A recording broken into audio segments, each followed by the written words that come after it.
Hello students, welcome to our YouTube channel commerce with Kanoja ma'am. Students, आज की जो हमारी वीडियो है उसका टॉपिक रहेगा public sector reforms in new industrial policy या फिर public sector and economic reforms. यानी कि पब्लिक सेक्टर के अंदर जो इंडस्ट्रियल पॉलिसी आई है उससे क्या क्या चेंजेस या बदलाव आए हैं, रिफॉर्म्स कौन कौन सी नए नए रिफॉर्म्स आए हैं जो नई इंडस्ट्रियल पॉलिसी आई है उसके आने के बाद। ठीक है, तो देखिए वीडियो को स्टार्ट करने से पहले मैं आपसे रिक्वेस्ट करूंगी जिसने चैनल को सब्सक्राइब नहीं किया सबसे पहले चैनल को सब्सक्राइब कर दें ताकि आने वाली वीडियो की नोटिफिकेशन आपको टाइम टू टाइम मिलती रहे। तो चलिए student, without getting let let's start today's topic public sector reforms in new industrial policy या फिर public sector and economic reforms.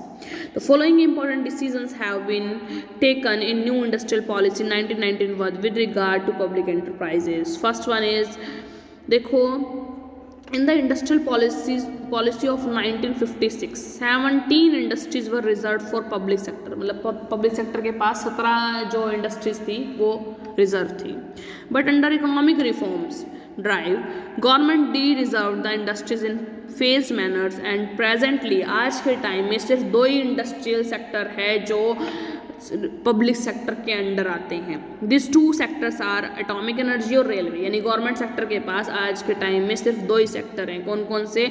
एक एटॉमिक एनर्जी वाला, यानी डिफेंस का सामान, जहाँ पर डिफेंस वगैरह का सामान जो बनता है या फिर कुछ भी है, डिफेंस इक्विपमेंट वगैरह, ये सब, ये एटॉमिक एनर्जी, और रेलवे का। ये 2 चीज़ अब किसके हाथ में है? पूरी तरह से पब्लिक सेक्टर के हाथ में है। ठीक है, तो पहले ये 17 थी, अब ये 2 हो गई, तो ये एक मेन इंडस्ट्रियल रिफॉर्म है। ठीक है, shares of some public sector enterprise have been disinvested sold to private sector enterprise. ये देखो, कुछ पब्लिक सेक्टर के जो एंटरप्राइज के जो शेयर थे उसको डिसइन्वेस्टेड कर दिया गया। यानी कि जो पहले पब्लिक सेक्टर के थे अब उसे क्या प्राइवेट सेक्टर के एंटरप्राइज में डिसइन्वेस्ट कर दिया गया है। ठीक है, by the end of March 2022 the equity shares of 5,29,066 crore have been disinvested. इतने सारे शेयर्स जो हैं, इतने रुपए के शेयर हैं, डिसइन्वेस्टेड कर दिया गया। मतलब पहले वो पब्लिक सेक्टर के थे, अब उसे प्राइवेट सेक्टर में डिसइन्वेस्ट कर दिया गया है।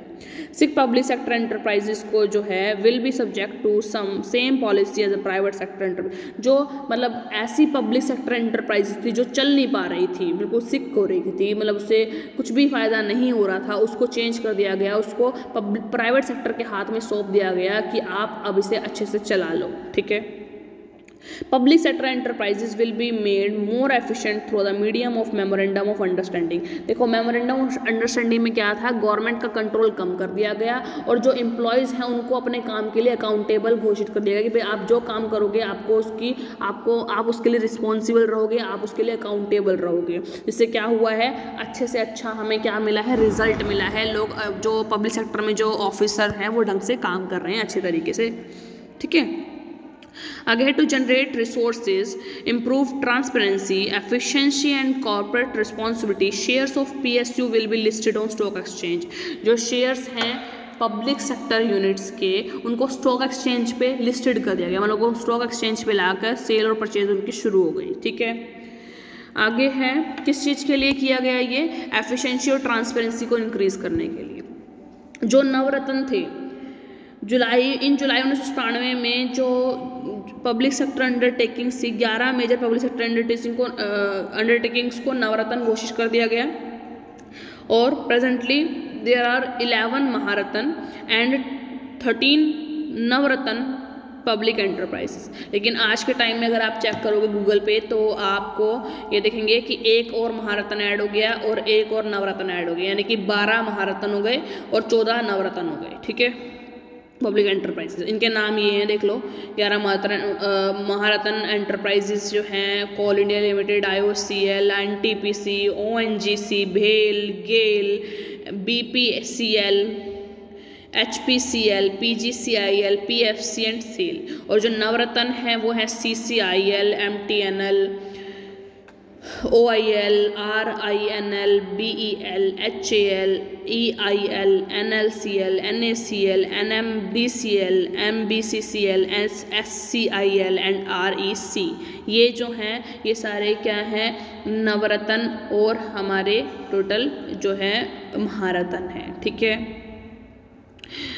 These industries have been granted full financial and managerial autonomy कि आप अपने तरीके से काम कर लीजिए। ठीक है, गवर्नमेंट का आपके ऊपर इतना ज़्यादा कोई इंटरफेरेंस नहीं रहेगा, आपको ऑटोनॉमी दे दी गई है। ठीक है। आगे है professional management. The element of professionalism is being entered in the management of public sector enterprises. Government has directed that at least 1/3 of total directors in each PSU should be independent professionals out of, देखिए government के जो मतलब कि total directors है उसका 1/3 part जो है वो क्या होने चाहिए, इंडिपेंडेंट प्रोफेशनल्स होने चाहिए और एफिशिएंट होने चाहिए, स्किलफुल पर्सन होने चाहिए। ठीक है। तो इस स्टूडेंट्स इस वीडियो के अंदर हमने क्या पढ़ा कि जो नई इंडस्ट्रियल पॉलिसी आई उससे पब्लिक सेक्टर यूनिट्स के अंदर क्या क्या चेंजेस आए। ये चेंजेस आए कि जो पहले 17 इंडस्ट्रीज थी वो 2 इंडस्ट्री में रह गई अब गवर्नमेंट के पास, सिर्फ गवर्नमेंट के हाथों में। ठीक है। गवर्नमेंट के शेयर्स को डिसइन्वेस्ट कर दिया गया प्राइवेट शेयर्स के अंदर। ठीक है। 6 पब्लिक सेक्टर जो अंडरटेकिंग्स थी उसको प्राइवेट सेक्टर के हाथ में दे दिया गया, भाई तुम चला लो। ठीक है।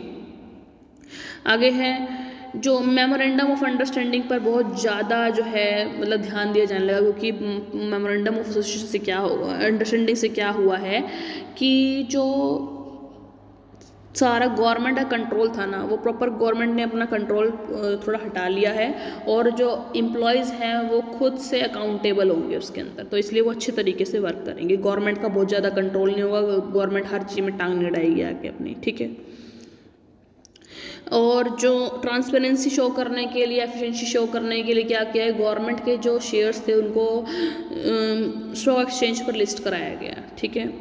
कुछ नवरत्न और जो महारत्न हैं हमारे 12 और 14 उसको क्या किया है, उनके ऊपर ना जो ऑटोनॉमी दे दी गई है उनको कि भाई आप अपना अच्छा तरीके से काम करो। ठीक, गवर्नमेंट ज़्यादा आपके ऊपर रेस्ट्रिक्शन नहीं लगाएगी। और क्या है, प्रोफेशनल मैनेजमेंट करेगी। गवर्नमेंट के जो भी डायरेक्टर है ना, बोर्ड ऑफ डायरेक्टर, उसमें से कम 1/3 होंगे वो प्रोफेशनल पर्सन होंगे, स्किलफुल पर्सन होंगे, ताकि वो अच्छे से मैनेज कर सके सारी चीज़ें। तो स्टूडेंट आज की जो वीडियो थी हमारी, आई होप आपको समझ में आई होगी, आपका टॉपिक क्लियर हुआ होगा। अगर स्टूडेंट आपको वीडियो अच्छी लगी हो, आपका टॉपिक क्लियर हुआ हो, तो ज़्यादा से ज़्यादा मेरी वीडियो को लाइक कीजिए, शेयर कीजिए, कमेंट्स कीजिए और ज़्यादा से ज़्यादा मेरे चैनल को सब्सक्राइब कीजिए। Commerce with Kanoja ma'am. Thank you students.